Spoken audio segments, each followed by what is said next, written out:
Hello दोस्तों, welcome back to my channel mister SM motivator.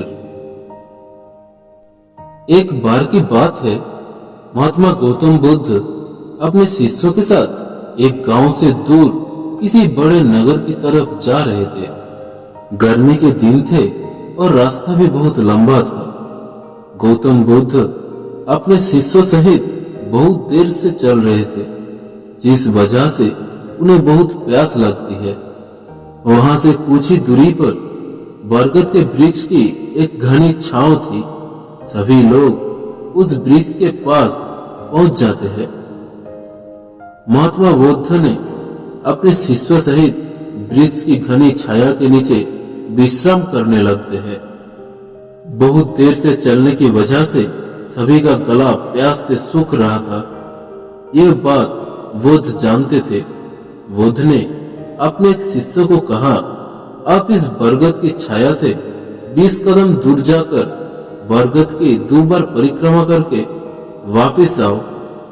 शिष्य वैसा ही करता है जैसा बुद्ध ने बताया। परिक्रमा के बाद जब शिष्य महात्मा बुद्ध के पास आया तो बुद्ध बोले कि क्या आपको किसी ठंडी हवा का अनुभव हुआ था? शिष्य बोला, हाँ महात्मा बुद्ध, उस उत्तर दिशा की तरफ से मुझे कुछ ठंडी हवा की अनुभव हुआ था। शिष्य की ये बात सुन महात्मा बुद्ध शिष्य से तुरंत बोले कि उसी दिशा में चले जाओ, जरूर वहां से कुछ ही दूर पर एक तालाब अवश्य मिलेगा। उस तालाब से सबके लिए पानी ले आओ।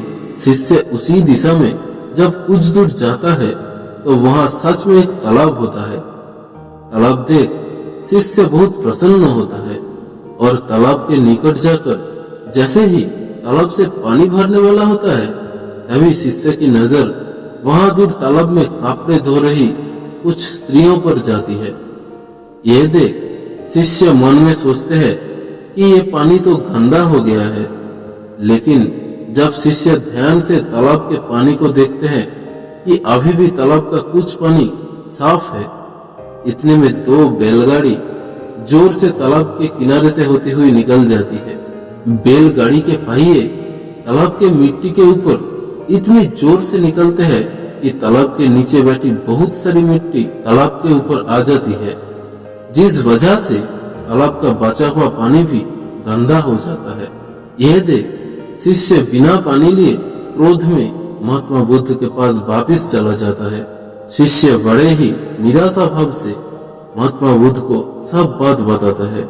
शिष्य की बातें सुन सभी शिष्य बोलते हैं कि हमें तुरंत यहाँ से निकलना चाहिए, किसी दूसरी जगह पानी की खोज करनी चाहिए, वरना प्यास के मारे जान निकल जाएगी। इधर महात्मा बुद्ध सभी को शांत होने के लिए कहते हैं और बोलते हैं कि धीरज रखो, कुछ देर यहीं बैठो, उचित समय आने तक संयम बनाए रखो। सभी महात्मा बुद्ध की बात सुनकर शांत हो जाते हैं और वहीं बैठ जाते हैं। कुछ समय बीत जाने के बाद महात्मा बुद्ध फिर से अपने शिष्य को उसी तालाब से पानी लाने के लिए कहते हैं। शिष्य बिना कोई सवाल किए उसी तालाब से पानी लेने के लिए फिर से चला जाता है। तालाब की हालत देख शिष्य को यकीन नहीं होता। तालाब का पानी पूरी तरह से साफ होता है। ये देख शिष्य बहुत खुश होता है और पानी भरकर महात्मा बुद्ध के पास जाता है। सभी पानी पीकर अपनी प्यास बुझाते हैं, लेकिन अभी भी सबके मन में ये एक सवाल था कि आखिर ये चमत्कार हुआ कैसे? तालाब का सब पानी तो गंदा था। उन्हें लगा कि जरूर ये बुद्धि की शक्ति है। इनमें एक शिष्य ने यह सवाल महात्मा बुद्ध से पूछ ही लिया कि ये चमत्कार आपने कैसे किया?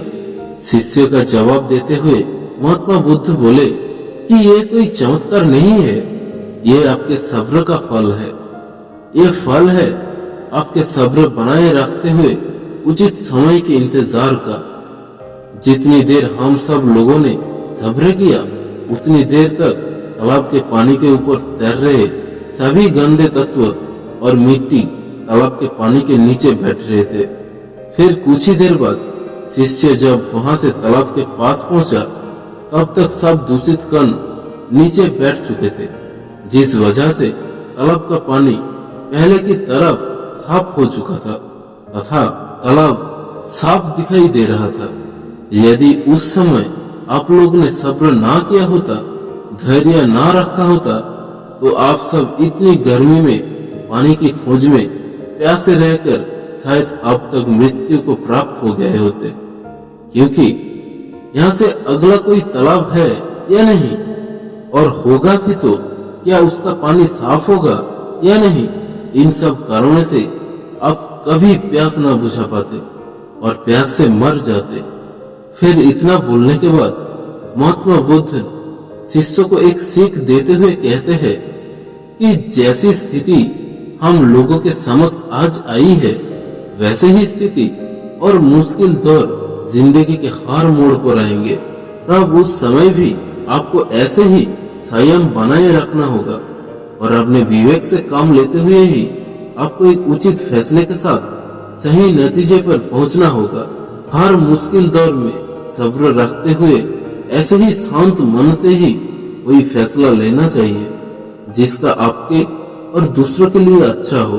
क्योंकि ऐसी स्थितियों में लोग अक्सर गुस्से में आकर अपना सब्र खो देते हैं और गुस्से तथा जल्दबाजी में गलत काम और फैसला कर बैठते हैं, जिसका बुरा परिणाम उनको भविष्य में देखने को मिलता है, जिसमें खुद का नुकसान अधिक होता है। कुछ परिस्थितियां जीवन में ऐसी होती है जहां हमें सब्र बनाए रखते हुए उचित समय का इंतजार करना होता है, लेकिन लोग अक्सर यहीं पर अपना सब्र खो देते हैं और उचित समय आने का इंतजार नहीं करते, जिस वजह से उनको आगे चलकर दुख और मुश्किलों का सामना करना पड़ता है। तो दोस्तों, इस कहानी से हमें क्या सीखने को मिला? इस कहानी से हमें यह सीखने को मिला, हमारे द्वारा लिया गया आज का फैसला हमारे आने वाले काल की खुशी और दुख को निश्चित करता है। तो दोस्तों, अगर वीडियो अच्छा लगे तो लाइक, कमेंट, शेयर कर देना और चैनल पे नए हैं तो चैनल को सब्सक्राइब कर देना। मिलते हैं अगले एक वीडियो में और एक नई मोटिवेशनल स्टोरी के साथ। तब तक के लिए जय हिंद, जय भारत।